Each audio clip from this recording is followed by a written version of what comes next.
Rob Weissman is on the line with us. He's the president of Public Citizen. Citizen.org is the website. Hey, Rob, welcome back to the program.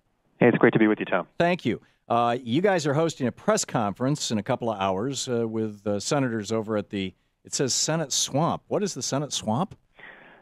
Just a space right outside the Senate side of the Capitol. Ah, okay. To talk about this constitutional... It's actually something more insightful, right? Yeah. Yeah, who knows? In any case, it's to talk about this constitutional amendment that is going to be voted on today. Tell us about it.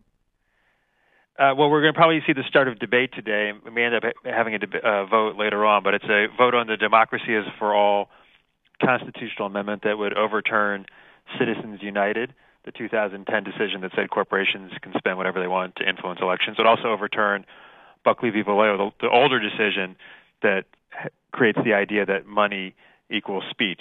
Right. That's the original cancer right there. That's right. Lewis Powell's Buckley. And as you know very well, we desperately need the amendment. It's also an idea that seemed really fanciful here in Washington not so long ago, but there's been an enormous grassroots upsurge that's actually had an impact and hit the radar screen here. And as a result, the amendment went from 4 supporters in the Senate in 2010, 26 supporters by 2012, and now to the point where Harry Reid's going to bring it to a vote. We're going to get over 50 votes supporting the amendment, and we're going to not succeed in getting the thing enacted this year, to be sure, but we're going to take advantage of this really remarkable historic moment to create the energy and momentum we need to ultimately enact the 28th Amendment to the U.S. Constitution. That is great. It'll take 66 votes in the Senate, right? It had 2/3 majority of both the House and the Senate. 2/3 in the House and the Senate, that's right. Yeah. Okay, which is going to be a bar that's probably unattainable, particularly given that Republicans love Citizens United and Buckley and First National Bank and the others that have followed on, McCutcheon and whatnot that have followed on from it. Because just Republicans, the Republican congressional leadership loves it, and the Republican top donors love those decisions, but Republicans, regular people, actually don't. And when we look at, there's all kinds of polling. We just conducted our own poll, which is bipartisan, done with a Republican and a Democratic pollster. Republicans hate the current campaign finance system almost as much, and sometimes even more than independents. You mean Republican voters? And they support remedies overwhelmingly. We had something like 48-35% support for a constitutional amendment among Republicans. Right. So you mean Republican voters? Republican voters, actual regular people. Right. Yes. I've talked to a couple of Republican members of Congress over the years who have said, I really hate the fact that I have to spend 3, 4, 5, 6 hours a day raising money. It's demeaning. It prevents me from doing my job.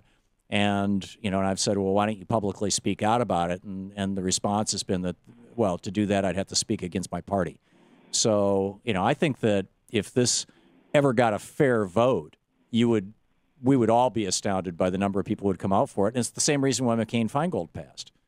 Yeah, I think that's right. And, we face the same kind of problem, for example, in, climate change issues where Republicans can't even acknowledge what they know to be true, which is that we're facing this impending catastrophe. And I think what's going to happen, though, is we're going to breach the dam. So for right now, Mitch McConnell is able to exert enough control over his caucus. It's going to be very hard for us to break off any of the Republican senators, although we're still slightly hopeful. Right. But that's not going to continue indefinitely. Eventually, the demand, which is going to keep growing, is going to be so much. And we're almost certain to face a large-scale scandal in the not-distant future. Those two things, I think, are going to end McConnell's lock on the Republican caucus, and we're going to get enough Republicans on board to actually get this thing passed to the Senate. Interesting. Do you know something about this scandal, or are you just speculating? No, I don't know anything, but I think it's pretty much a certainty. I mean, as you know, and as basically everybody knows, there's so much money sloshing around right now. It's inevitable, and of course, the biggest scandal is the system itself. But that said, with all this money sloshing around, it's just inevitable. Oh, look at the investigation into Scott Walker right now. What's that? I said, look at the investigation into Scott Walker right now. That's right. I mean, this is all about the Koch brothers. And some of them are just stupid. Like, the Scott Walker thing, it's kind of, why was he doing that stuff? It's just stupid. They can't help themselves. You look at the Jack Abramoff scandal, where people were selling access and influence and maybe votes for really small amounts of money. It's just stupid. But when there's enough money around, they can't help themselves. Right, right. Bob McDonald, for example, in Virginia. So, Rob, how come no end to corporate personhood?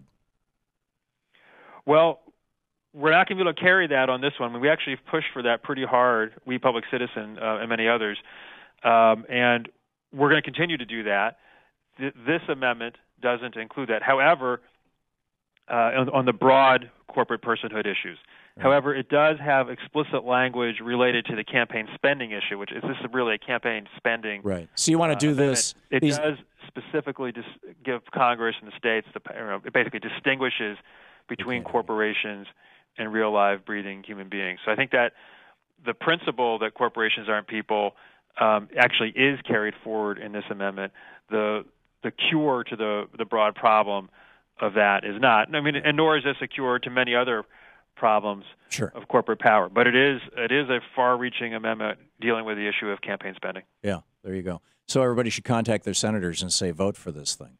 And they should absolutely do that. It's possible we're going to get a vote tonight. We think actually now it's more likely there's going to be a start of a debate tonight. We'll get a vote later this week. Right. But we really need to.